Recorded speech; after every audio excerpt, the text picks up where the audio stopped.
Hello, guys and gals, and welcome to another episode of Unique Items.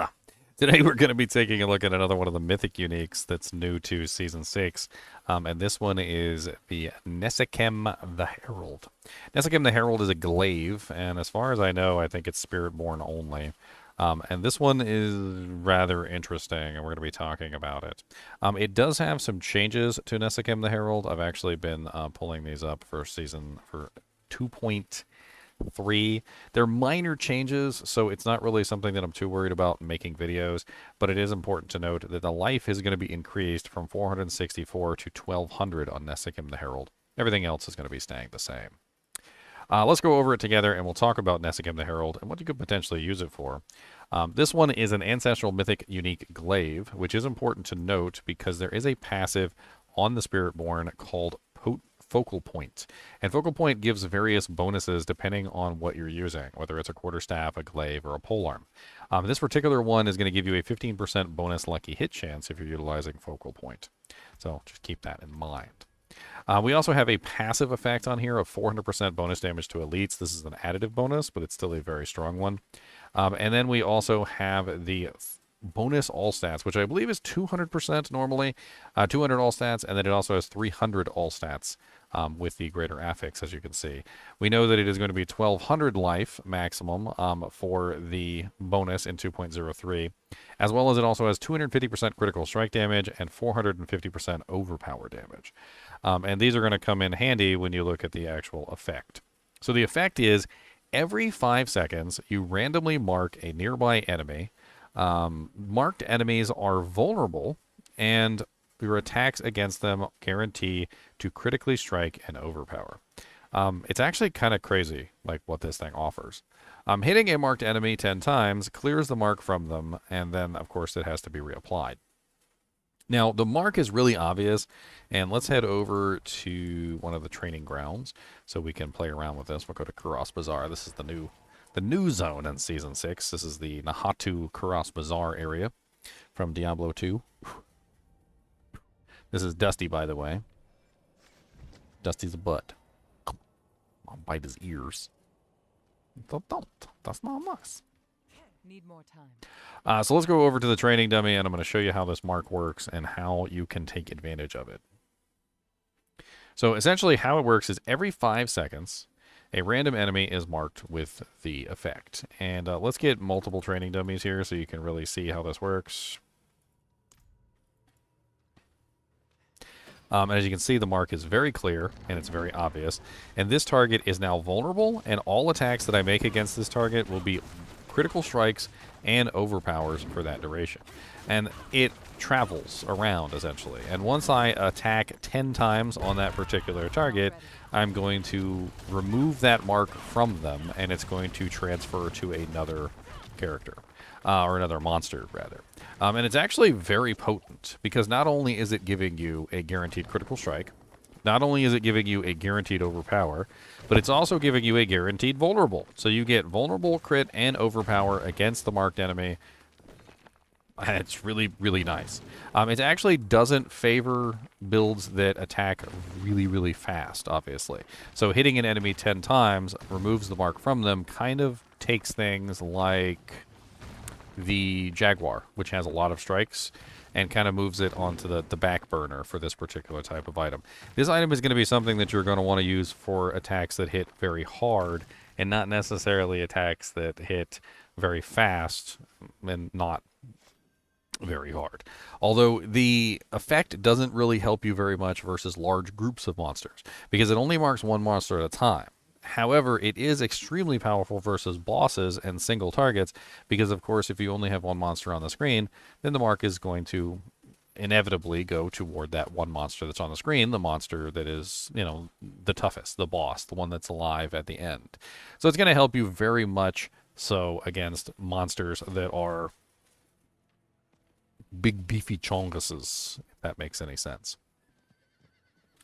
The flavor text on this says, in the days of Ajah, Yishik ruled Nahatu. The Phoenix constellation's crown fell in burning glory. From it was forged a blade that withered valor, heralding an age of despair. So let's talk about where you can potentially get this. And what are you doing, Mr. Dusty Butt Face? Mr. Goody Two Shoes, Mr. Goody Two Shoes. Ginger Evil Mentor here. Why bother farming when you can go to MMOEXP.com and simply purchase your items in gold? GGM would have you farm the items. What a pathetic being. Use code GEM Ginger Evil Mentor for 6% off your entire purchase. And don't tell Ginger Gaming Mentor that I was here. So first off, where can you get this item? There's a couple ways that you can potentially get this item. First off is to find it. The best places to farm these Mythic Uniques is going to be the Uber bosses, which is Uber Duriel, Uber Andariel, Uber... I say Uber Iswal. I'm stuck in Diablo 2. I caught myself. Why you gotta look at me like that? I caught myself. Grumpy butt. You can also farm the Beast in the Ice, Lord Zir, as well as Grigore and Varshawn. These are pretty easy to find. I can show you all the locations from memory. First off, you've got Lord Zir, who is right here, east of Kyovashad. You've got Grigore, who is right here, south of Kedbardu. I believe he's like right there. He's not on my map for some reason because I don't have access to him yet, but that's okay.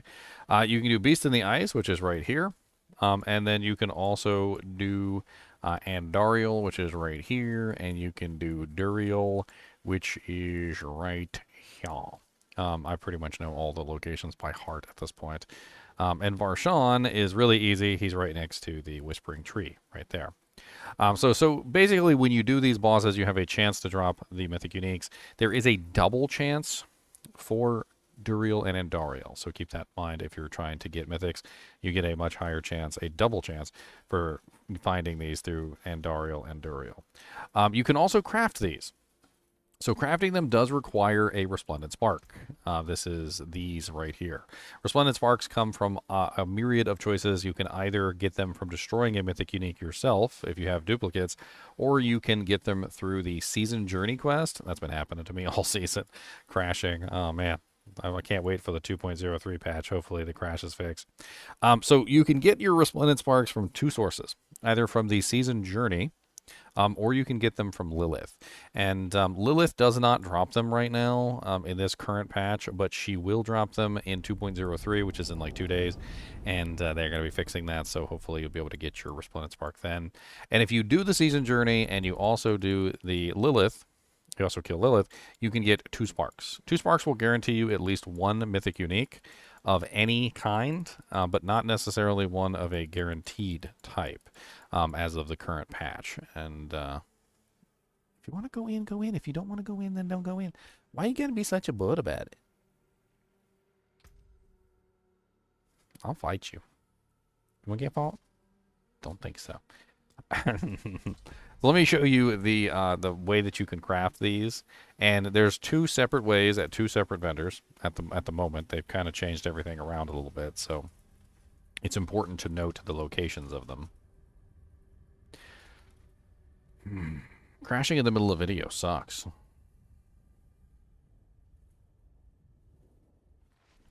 So, first off, let me show you the Season Journey reward. So here in the Season Journey, you have the Season Journey there.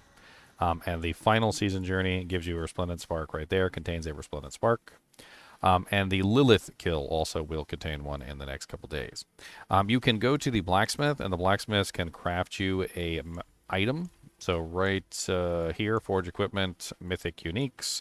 You can, for 50 million gold and 2 sparks, craft a random Mythic Unique, which you will not know which one it is. So if you end up with one that you don't want, well then boo-hoo.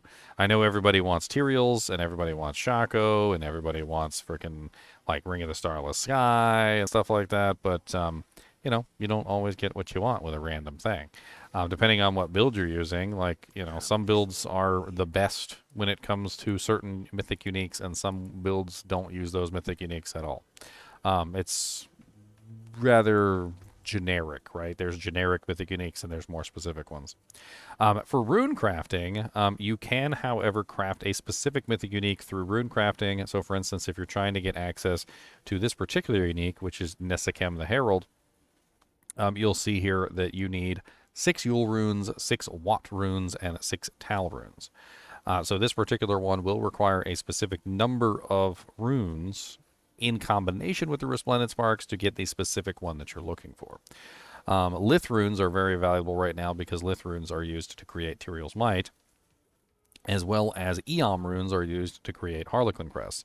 So you can see that individual runes are definitely going to be more or less useful depending on the Mythic Unique that they are going to be crafting. Now, speaking of usefulness of this particular item, there are a lot of various ways that you can utilize this item to your benefit.